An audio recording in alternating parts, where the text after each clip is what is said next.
ನಮಸ್ತೆ ಫ್ರೆಂಡ್ಸ್, ಎಲ್ಲರೂ ಹೇಗಿದ್ದೀರಾ? ನಾನು ಆರಾಮಾಗಿದ್ದೀನಿ. ನೀವೆಲ್ಲರೂ ಚೆನ್ನಾಗಿದ್ದೀರಾ ಅಂತ ಭಾವಿಸ್ತಾ, ಆ ಚಂದ್ರನೇ ಪೂರ್ಣವಾಗಿ ಬೆಳಗಲು ಹುಣ್ಣಿಮೆಗಾಗಿ 15 ದಿನಗಳ ಕಾಲ ಕಾಯುತ್ತಾನೆ. ಅಂಥದ್ರಲ್ಲಿ ನಾವು ಮನುಷ್ಯರು ಸಂಪೂರ್ಣವಾಗಿ ಉಳಿಯೋದಕ್ಕೆ ಸಮಯ ಬೇಕು. ಸತತ ಪರಿಶ್ರಮ, ತಾಳ್ಮೆ ಮತ್ತು ಜೀವನದ ಮೇಲೆ ನಂಬಿಕೆ ಇರಬೇಕು ಅಲ್ವಾ ಫ್ರೆಂಡ್ಸ್?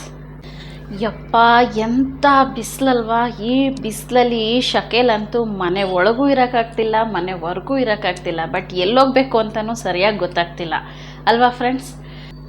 ಈ ಬೇಸಿಗೆ ಕಾಲದಲ್ಲಿ ಒಂದೊಳ್ಳೆ ನೀರು ಹರಿಯುವಂಥ ಸ್ಥಳಗಳನ್ನ ನಾವು ಗುರುತಿಸ್ಕೊಂಡ್ರೆ ಒಂದೊಳ್ಳೆ ಪ್ರೇಕ್ಷಣೀಯ ಸ್ಥಳನೂ ಆಗಿರಬೇಕು. ಮತ್ತು ನಾವಲ್ಲಿ ಹೋದಾಗ ನಮಗೆ ಮನಸ್ಸಿಗೆ ನೆಮ್ಮದಿ ಅನಿಸ್ಬೇಕು, ಮನಸ್ಸಿಗೆ ಮುದ ಕೊಡಬೇಕು, ನೆಮ್ಮದಿ ಅನಿಸ್ಬೇಕು.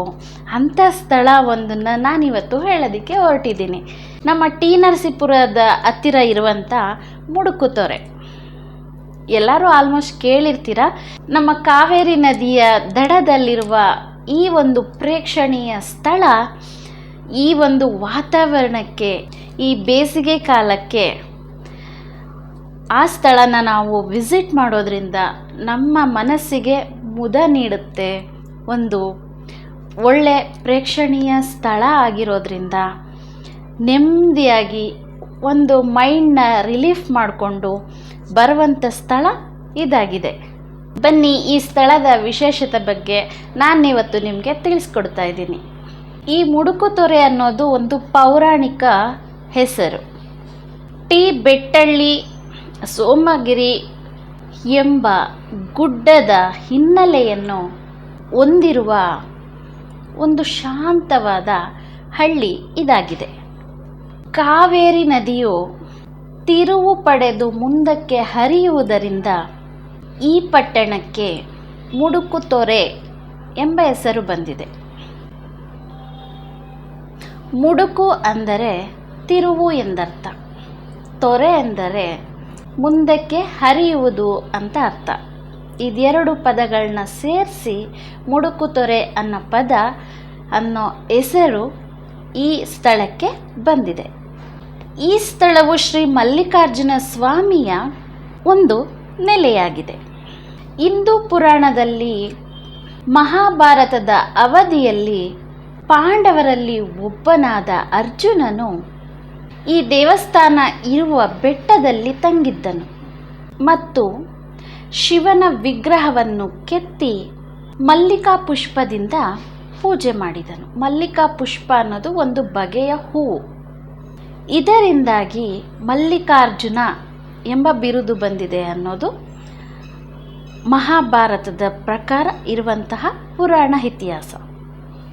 ಬೆಟ್ಟಳ್ಳಿ ಮಾರಮ್ಮ ದೇವಸ್ಥಾನ ಎಂದು ಜನಪ್ರಿಯವಾಗಿ ಕರೆಯಲ್ಪಡುವ ಶ್ರೀ ಟಿ ಬೆಟ್ಟಳ್ಳಿ ಮಾರಿಕಾಂಬ ದೇವಸ್ಥಾನವು 600 ವರ್ಷಗಳಷ್ಟು ಹಳೆಯದಾದ ದೇವಾಲಯ ಸ್ಥಳವಾಗಿದೆ.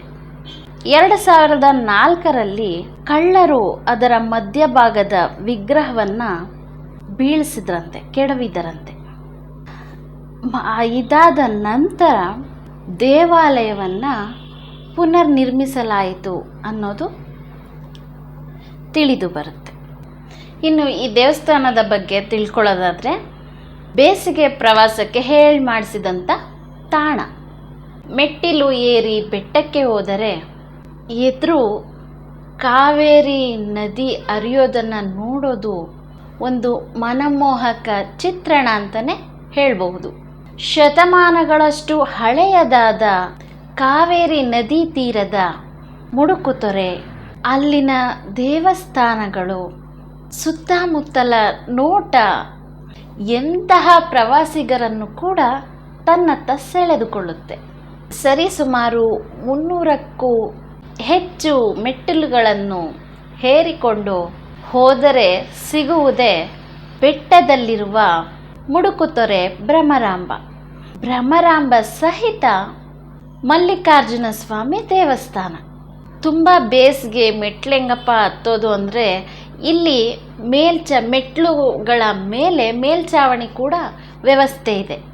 ಮೆಟ್ಟಿಲೇರಿ ಮೇಲೆ ಹೋದರೆ ಬ್ರಹ್ಮರಾಂಬ ಮತ್ತು ಮಲ್ಲಿಕಾರ್ಜುನ ಸ್ವಾಮಿಗೆ ಪ್ರತಿನಿತ್ಯ ಕೂಡ ಪೂಜೆ ಇರುತ್ತೆ.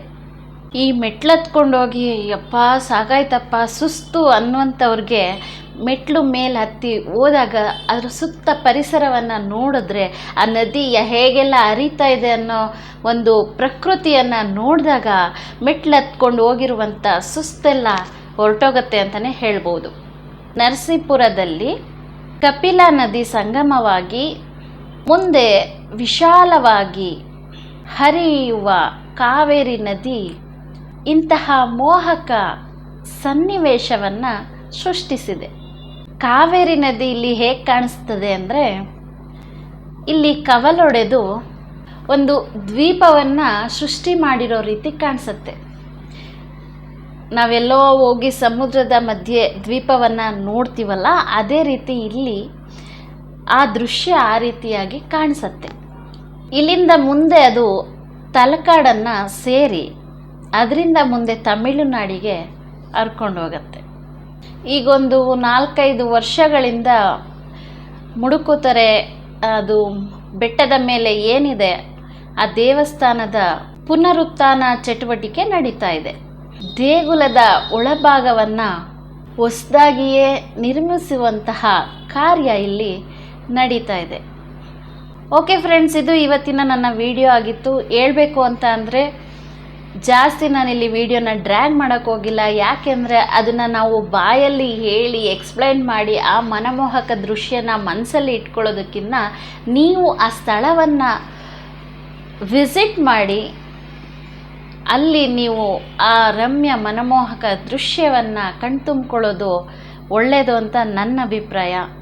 ಸೊ ಇನ್ನೇಕೆ ತಡ, ಈ ಬೇಸಿಗೆ ಮುಗಿಯೋದ್ರೊಳಗೆ ಅಲ್ಲಿನ ಒಂದು ಮನಮೋಹಕ ದೃಶ್ಯವನ್ನು ಕಣ್ತುಂಬಿಸ್ಕೊಳ್ಳಿ ಮತ್ತು ಆ ಕಾವೇರಿ ನದಿಯಲ್ಲಿ ಈಜಾಡಿ ಆಟ ಆಡಿ ದೇಹವನ್ನು ಕೂಡ ತಂಪಾಗಿಟ್ಕೊಳ್ಳಿ ಅಂತ ಹೇಳ್ತಾ ಇವತ್ತಿನ ವಿಡಿಯೋನ ಮುಗಿಸ್ತಾ ಇದ್ದೀನಿ. ಯಾರೆಲ್ಲ ಹೊಸದಾಗಿ ನನ್ನ ಚಾನಲ್ ನೋಡ್ತಾ ಇದ್ದೀರಾ ದಯವಿಟ್ಟು ಒಂದು ಸಬ್ಸ್ಕ್ರೈಬ್ ಆಗಿ ಚಾನಲ್ನ ನೋಡಿ ಅಂತ ಕೇಳ್ಕೊಳ್ತಾ, ಇವತ್ತಿನ ವಿಡಿಯೋ ನಿಮ್ಗೆ ಇಷ್ಟ ಆಗಿದ್ರೆ ವಿಡಿಯೋನ ಲೈಕ್ ಮಾಡಿ, ಶೇರ್ ಮಾಡಿ, ಕಮೆಂಟ್ ಮಾಡಿ. ಈ ಮುಡುಕುತೊರೆ ಬಗ್ಗೆ ನಿಮಗೆ ಏನೆಲ್ಲ ಮಾಹಿತಿ ಗೊತ್ತಿದೆ ಅದನ್ನು ಒಂದು ಕಮೆಂಟ್ ಮೂಲಕ ತಿಳಿಸಿ ಅಂತ ಕೇಳ್ಕೊಳ್ತಾ ನಮಸ್ತೆ ಫ್ರೆಂಡ್ಸ್.